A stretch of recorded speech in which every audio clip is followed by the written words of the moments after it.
Hello, everybody. Welcome back to the Redx podcast. My name is Haley Johnson. I will be the host today. We bring on Blair Ballin. And if you have been in Redx content for a while, you know who he is.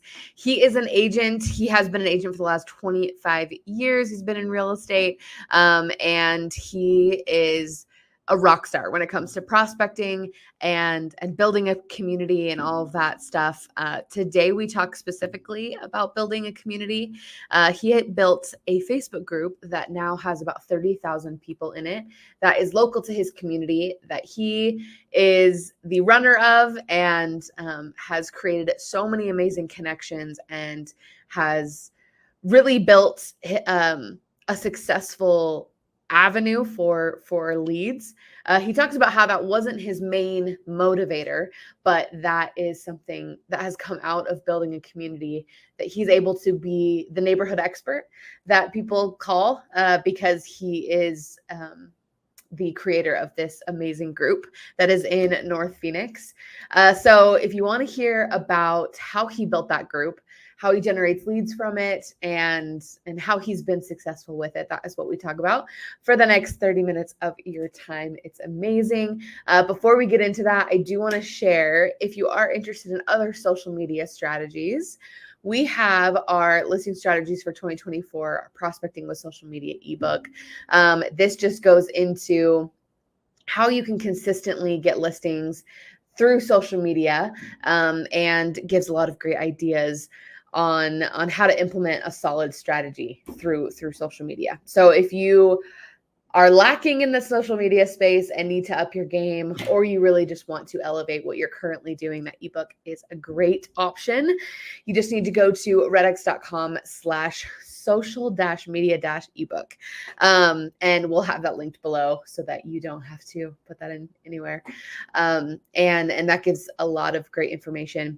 But other than that, thanks so much for tuning in, and I hope you enjoy today's episode. All right. Hello, everybody. Welcome back to the Redx podcast. I'm so excited that you're here. We have a wonderful returned guest with us. We have a Blair Ballin with us. Welcome, Blair. Thanks for having me. Of course, we're excited to have you back on. For those that have not seen your face before, we have a few podcasts that we've done with Blair that we can definitely link below if you want to go check out more of Blair. But Blair, for those that don't know who you are, could you give us a little brief introduction? Absolutely. Yes, I've been a realtor now. This is going to be my 25th year. Wow, congrats. Thank you. or not congrats, right? So definitely seen different cycles, and I'm out here in Phoenix, Arizona, have mostly been a full-time realtor all of those 25 years, maybe mine plus or minus 1 year. Always have used RedX in some fashion. You guys are one of my favorite products, and happy to be back on the podcast. Yes, thanks, Blair. Of course, we're excited to have you. That is why you've been on our content, is because of the value that you bring, and also the success that you've had with RedX, which has been amazing to see. But today we're talking about something a little bit different than just RedX products and things like that. We're talking about how to build a Facebook community, Facebook group community, stuff like that. So I want to give it to you, Blair, to open up on maybe just why, because we were talking a little bit before pre-show, you've had success with your own Facebook community. So why is this an important topic? Why is this something that we're talking about today? Definitely.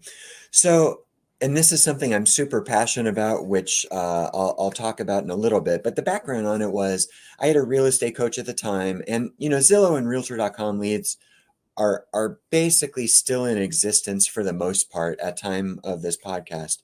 But at that time, 5-ish years ago, they were popular, maybe more popular, not the most, I shouldn't say popular. No one really likes them, but it's just a necessary evil. But my coach was like, as the industry evolves, we need to figure out other ways of doing things to generate our own leads. And for agents that want to do open houses, past client stuff, networking, whatever, it all works if you work it. But he knew I was on Facebook, and he had other clients' success with Facebook groups. So I was like, cool. So I started one, and it took a while. And I think one of the most important things to know is, like most other things in business or real estate or lending or title or whatever, is stuff takes time, no matter what it is. Mm, It's not usually an overnight success. If it is, awesome, but it usually isn't. So I started one. I used to live in Chicago. So the group I started at that time that I thought I was most passionate about was Chicagoans who love Phoenix, because I live in Phoenix. So I mm, started it. I invited my friends, and I focused on like pizza places that were in Phoenix that used to be from Chicago or whatever, mm. and it was just a complete disaster because it was so niche or niche or whatever, and it was like, ha- yes, I'm passionate about Chicago, I love the sports teams there, yes, I love Chicago pizza, but like, how much can I really do with this? So the answer was Right. not much. So then I came up with the idea that I wanted it to be, I mean, that was local, but I wanted it to be local, something more relating to real estate, but not have it be real estate related. Even Mm, though my coach told me, do this to get real estate leads, that's never been my goal. Because I just wanted to provide value, support the community, support local, blah, blah, blah, blah. So the group I started, that I still have, that we're now approaching almost 30,000 members, is this right here. It's called Living North Phoenix, and came up with this logo and name, or the logo, I should say, because I wanted it to be something that could go on hats. I've got some shirts here, to make it, more merchandisable, that kind of thing. right. But I came up with North Phoenix because it's not necessarily an area that was inundated in searches online.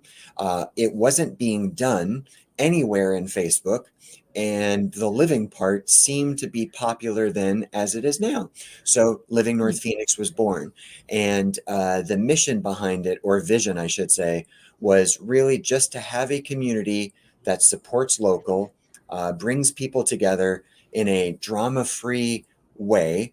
And that was it. And so here we are today, 5-ish years later, and keeps growing, keeps getting better, keeps taking me personally to different spots. Um, for those watching or listening that are realtors, a question that usually pops up is, why would I do all this and not get business? And I mm, never said I don't get business from it, but doing the group is, I don't do the group to get business. And I've gotten plenty of business from it, plenty of connections, and other ways that I've monetized it, which isn't the main reason why I'm doing it, but it has happened and it's absolutely paid off on so many levels. mm.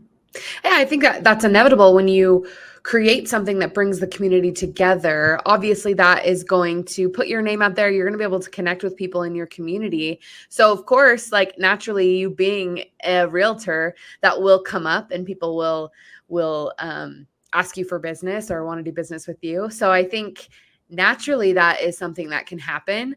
I like that your intent is really just to bring the community together, and that is like because I think if you were to create a group, right, solely on generating leads, I think maybe people could catch on to that a little bit. Like, huh, why is Blair always pushing his stuff or always telling me about, right? Like people can kind of pick up on those kinds of cues. Um, so tell me about how you started it. Like, did you start inviting people, your neighbors and stuff like that, and then people just kind of found it, or how did it? Because it takes time, right? Like we said, it's been 5 years that you've grown it, but how did you grow it, and did it take a long time in the beginning? Yeah, for sure. So right when I started it, I invited the few friends that I have. And because it's Mm, local, there's plenty of other Facebook groups, local and out of state, that are bigger than mine. But mm, one of the things with mine that I've held very true, and as far as I think I always will, is I really wanted to keep it super hyper local, focused, and not have realtors in it.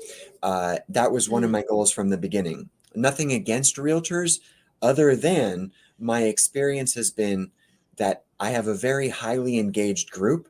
Realtors bring that engagement down. Unless you're in a real estate group, mm, realtors will only post from my history with this, and I think 5 years can give me enough data, is they will only post when they've sold a house, when they've listed a house, or maybe one random recommendation for a pizza place. So those were some of my rules from the beginning, in Mm, addition to not allowing like political discussions, not allowing business posts other than on Thursdays when I have my business thread.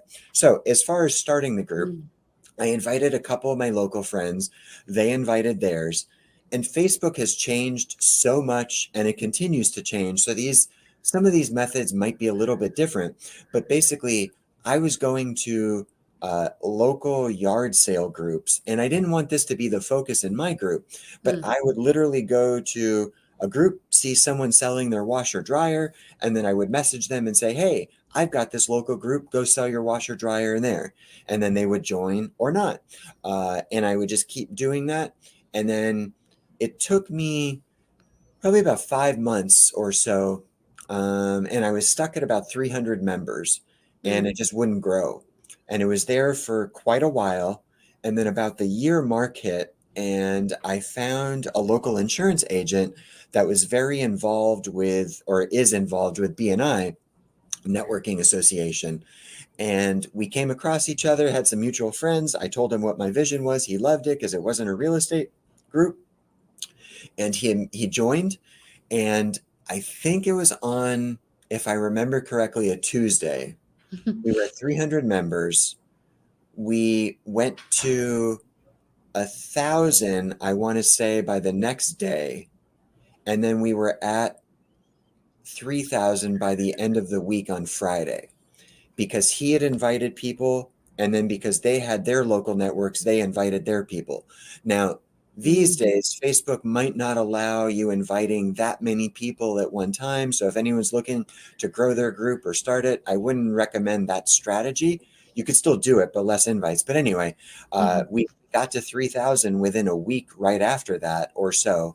And then, steady periods of growth and stalling, steady periods.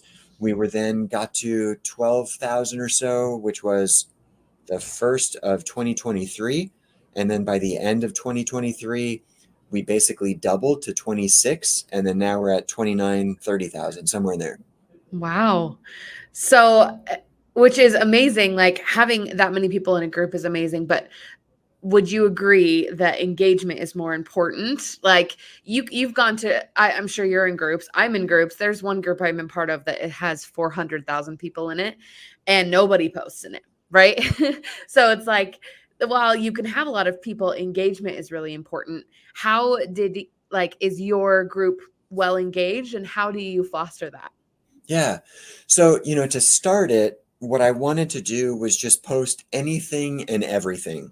So, Mm, if someone joined the group, or when someone joined the group, there would be some history of something. Because if you have nothing and someone joins and then they see nothing, there's nothing for them to do. So, right. they're going to leave or stay in the group but not post, which brings down all of the metrics that Facebook looks at, which aren't good. So I always look at my metrics, and the engagement rate is the number one metric that I look at. And we, by Facebook standards, are a very, very heavily engaged Facebook group. And Mm, I think, when you start a group or you have a smaller group, and maybe mine is smaller too, is it takes a while for others to start posting, but that's yeah. really kind of where the magic happens, because when you don't have to, as the group admin moderator, when you don't have to post and other people start their own discussions, that's when it's like, oh my God, this is taken off. This is amazing. And you start to see all the interaction. As far as like what works, the answer is who the heck knows? Because this week it could be a text-based post, or tomorrow it could be a meme, Friday it could be a reel. Like, it doesn't, just like in real estate lending data, whatever, it changes so often, Yeah. because it's the internet. It changes daily. So there is no answer. Like, if someone asked me, like, what's the best performing post, eh, everything, like, there is no one best performing post. Mm, There's weeks where I'll post 5 times a day. There's weeks where I'll post once a day. And then I think maybe I'd have to double check, and I could be wrong. Maybe we average 7 to 10 posts a day as a group. Maybe it's more, maybe it's 20. I don't remember that metric. But there's a ton of posts, a ton of engagement. The reach is usually very good on most posts, and I do my best. One of the things I have set up in the group is that I approve all posts. So I tend to like to think I know what post will perform better than others. Right. Yes, I just said we never really know, but if someone posts about an event in 3 weeks for a fair that's happening in a remote section of Phoenix, probably no one cares other than the people holding it. So Mm, it's not going to engage well. So I don't approve it. So there's things like that that help maybe the engagement rate a little bit better. right. Um, I will post real estate stuff, but it's never like, here's my listing for sale. Call me because I'm looking for business. It's here's a group member's listing because they reached out to me from the group. They're looking to sell it. If you know of a neighbor looking to buy or someone, reach out to me or, whatever. And then I'll share like Altos data reports to provide value to the community so Mhm. they can make whatever decision they want to make. I love that. It's not just some listing that you're posting a picture of that you're like, hey, I love that you're actually bringing value and that fosters engagement, like what you're talking about. I think that's awesome. And you also mentioned earlier that you don't let realtors into the group, right? Because they bring engagement down as well, right? They do. Like it's so funny. Like there's a bunch of realtors that have reached out like, why won't you let me in or why have you kicked me out or Right. whatever? Because maybe I missed it or it was just during a phase where I didn't have all my systems down. And yeah, they bring engagement down. Like I can look back at history of when there were realtors in the group, and then literally you can see when people join the group, they were in it for 2 years, and then it's here's my open house. And no one cares like Right. other than the realtor and the seller, of course, but no one cares. So I don't want that in. And for the realtors that are listening to this or watching, and they're like, well, it's a community group, you should let everyone in.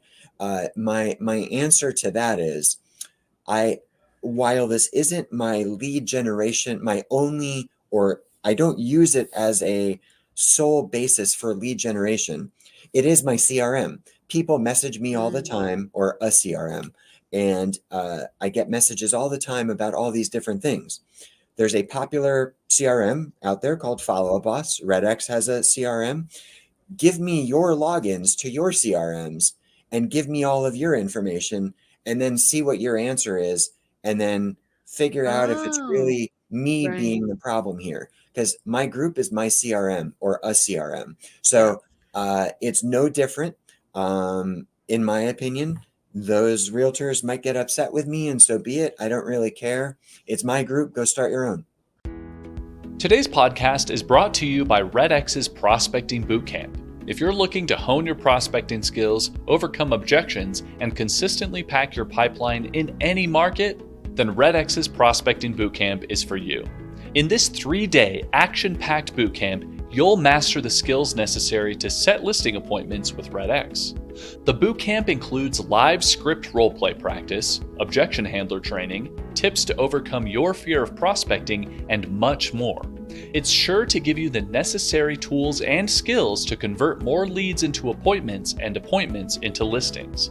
Plus, when you purchase bootcamp, you get a free trial to all of RedX's lead products so you can immediately implement what you learn into your prospecting. To sign up, go to redx.com/bootcamp and you can save $100 on your ticket. We look forward to seeing you at the next bootcamp. I love that. I love that because it is, I mean, you built it, right? You started it 5 years ago. Any realtor could have started a group 5 years ago. And I love that because they can probably get stuck on the fact that it's a Facebook group medium. So they're like, "Oh, but a group should be for everybody." But really you define your own rules. You define who comes in and comes out, and that's because you built it. And And I love that. And now you have a CRM full of 30,000 people that trust you because of the value that you've brought into the group. And the second that someone comes in there and ruins that, right, that ruins you, it ruins your image, it ruins like the group, people stop engaging, things like that, I think can easily get some sort of like, bad rap or anything, depending on who you let in. Yeah. Sorry, did you want to say Go something? ahead. No. I was going to ask, do you have questions before somebody enters into the group to find out if they're a realtor, or are you like looking, and what kind of questions do you ask? Yeah. So I can pull it up to let you know the exact questions, but Yeah. About 2 years ago, Tristan from Lab Coats told me or suggested to me one of the best suggestions I've heard with my group, which was, if anything ever happens to the group, which is possible, Facebook could shut down, Facebook could shut the group down, I could get banned from Facebook, whatever, Yeah. is I want to have these people in another place in case something happens. So I've also created a website and newsletter, all based around the Living North Phoenix brand. So one of those questions, which I didn't have until Tristan told me this, was get their email address. So one of the questions, so a couple of the questions are, where do you live? So I can see where they live. Yeah. If it doesn't say Phoenix, if it says out of state, I will let them in if they look like they're a real person. If they look like Yeah. a bot, I won't let them in. Right. Also, and this is not why I do it, but if they say they're from Utah, then I will direct message them and say, hey, welcome to the area. Are you thinking of moving here? And if you are, just so you know, I'm a realtor if you ever have any questions. And here's a copy to my guide if you want it. There's no requirement. I don't not let them in if they don't respond to the location. None of these are required, I think. The other is, what is their email address if they want to provide it to receive my weekly newsletter. If they don't give it to me, I still let them in. And about 30% of people who I accept into the group give me their email address. And then I have, do they agree to the group rules? And Right. there's one, maybe that's the other one. What is their occupation? So if they say they're a realtor, gives me automatic reason to reject them. If they say they're a lender, title company, all that stuff is fine. Also, if they say they're a probate attorney, part of the reason I ask is because I'm looking for certain professionals to network with and Right. to help in their businesses. So I think those are the 4 or 5 questions that I ask. I love that you capture their email. That is such an easy way to be able to contact people. That's awesome. So I'm curious, do you know how much business you get roughly from the group, or is it just here and there? Yeah. So if I remove the first year from the equation, because Yeah. nothing was really there to do anything with, if I include all of the years after that, it's basically a closed transaction every other month. Wow. That's awesome. So there's been some years where it was 6 deals a year, some years where it was 12 deals a year. So it averages to be about a deal every other month, give or take a little bit. Nice. Okay. And then I'm curious how you have time to manage it. Do you have other admins as well? Do you talk to me a little bit about that? Yeah. So as many realtors and business owners, I'm a super, super control freak. And I'm very, very selective of who I let into the group on a member level, as well as admin and moderator, or admin, whatever. So I have 2 others. However, they have limited roles. So the insurance agent that I mentioned to you that helped grow the group from day one, he's still there, and he has no other requirements because I still feel like he helped my group take off, that I still owe him. So he can still be there. He doesn't have to do anything. But if he ever wants to post, like what's causing insurance rates to rise like they are in a non-salesy way to give the community value, he can do that. But there's no requirement to post once a day or to approve Mm, people. Because again, I don't trust people or many people with that because I want right. to do it. And then I have one other person who runs a local plumbing company, and they've both been awesome, but she was absolutely instrumental, I think 2 years ago, in really raising the engagement. But what I dropped the ball on was when I saw that, I was like, oh my God, the engagement was amazing. She was posting memes. Everyone loved it. But the memes had nothing to do with the area. This isn't her fault. And people weren't seeing me. So even if they had a potential real estate need, I was gone from the equation because Mm, the algorithm wasn't seeing me and they weren't seeing me. So, I do have other people helping me very limitedly because of how I have it structured. As far as time, I probably spend way too much time doing all of this stuff, but I love it and everything where the group has gone, where it is, where it's going. So I don't necessarily mind.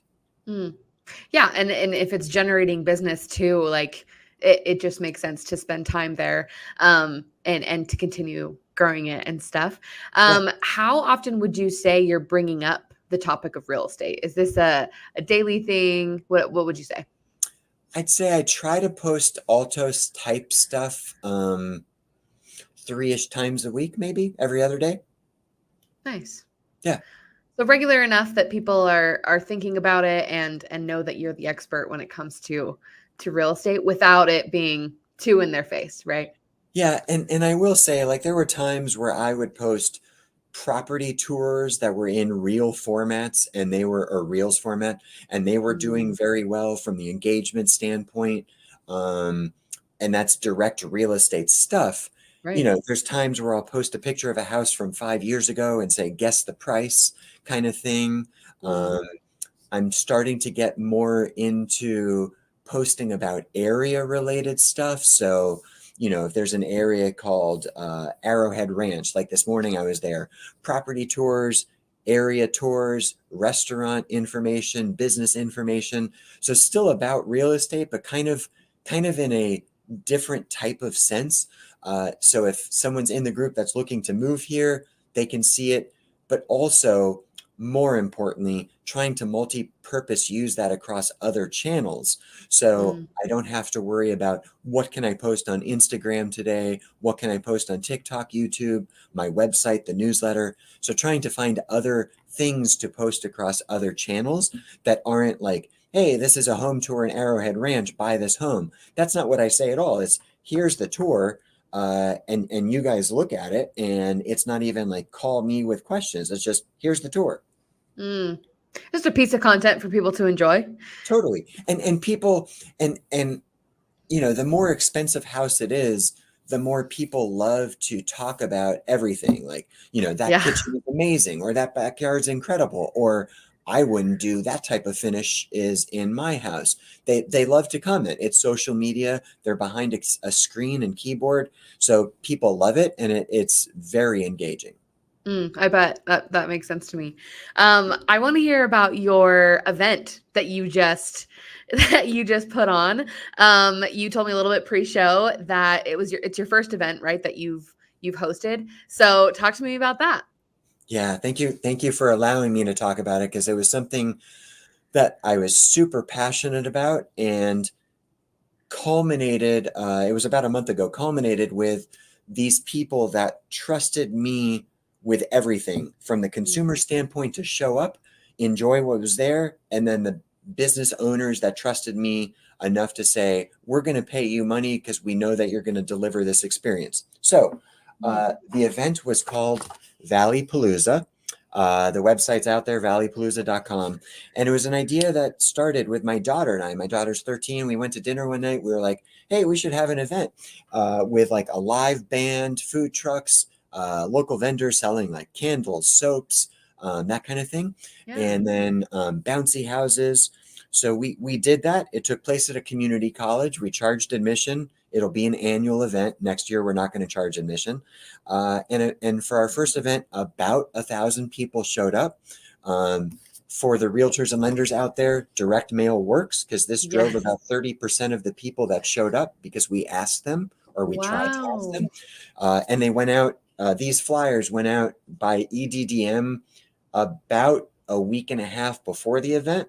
And again, about 30% of the people that showed up were from this. So it wasn't just for the group, it was an event for the community. Because again, my vision was connect the community. How can I do that? This was the in-person way to do that. So we had about 40 vendors, 6 food trucks, live band, 2 bouncy houses, some other activities and all that kind of stuff. And it was an amazing experience. The 2 months prior to the event was gut-wrenching every day. Like, Oh, I'm sure. thinking like, would one person show up and be an embarrassment? All that kind of stuff. And I'm so grateful to those, again, the businesses that trusted me, that paid me, and the people that showed up. What I will also say is the vendors that were there, that are the vendors that go to like fairs and craft shows and all that stuff regularly, that's their business.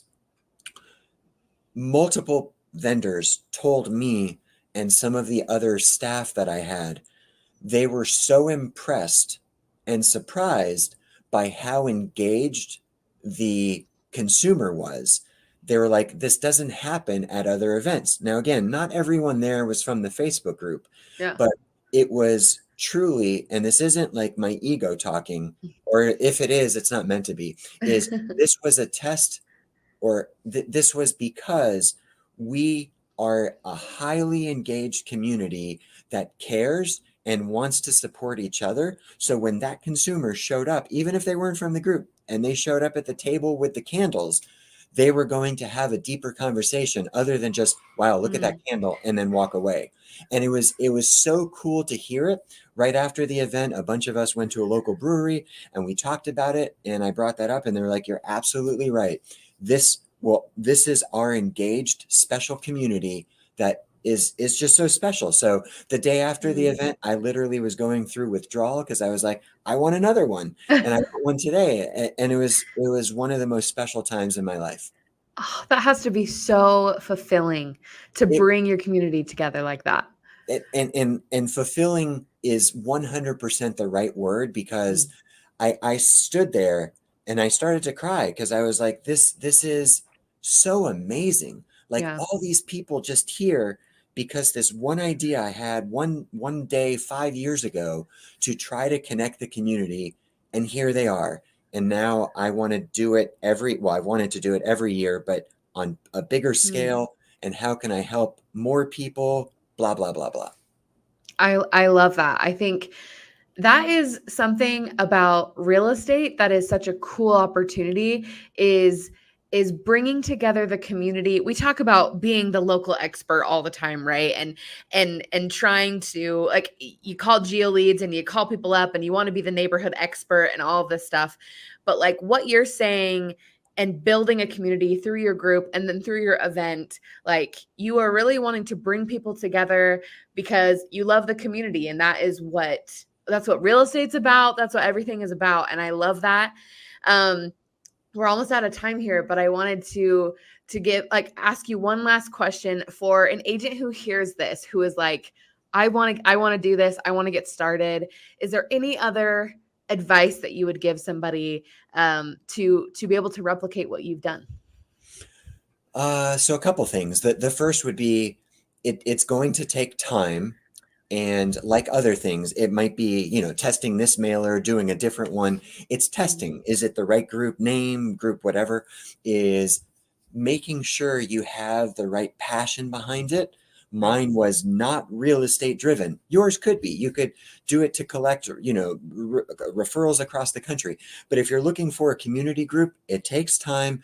Make sure you're doing it for the right reasons. Your reasons could be different. That's cool. These are my reasons. I'm going to stick to it because that's what fulfills me and fulfills the community.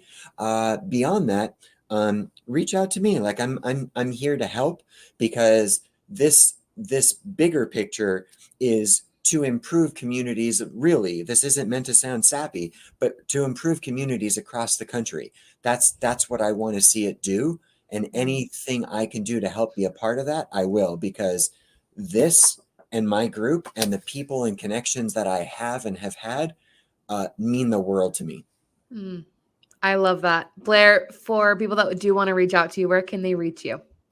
So Facebook is definitely the best spot. It's just me, my name, Blair Ballin. But you can also text or call me, 480-233-6433. My website for this is livingnorthphoenix.com if you want to see that.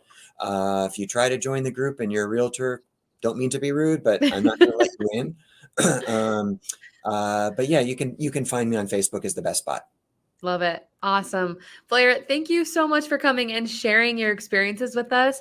This has been awesome. I love bringing communities together and talking to real estate agents about this is really cool because they can make an impact in their community as well. In similar ways that you did, in different ways, if this has sparked other ideas and things like that. So thank you so much, Blair, for coming on. Of course, we will have you back because we are together forever, Blair and Red X. So thank you, Blair. Thanks everybody that tuned in and watched today. We will see everybody same time, same place next week. Bye-bye.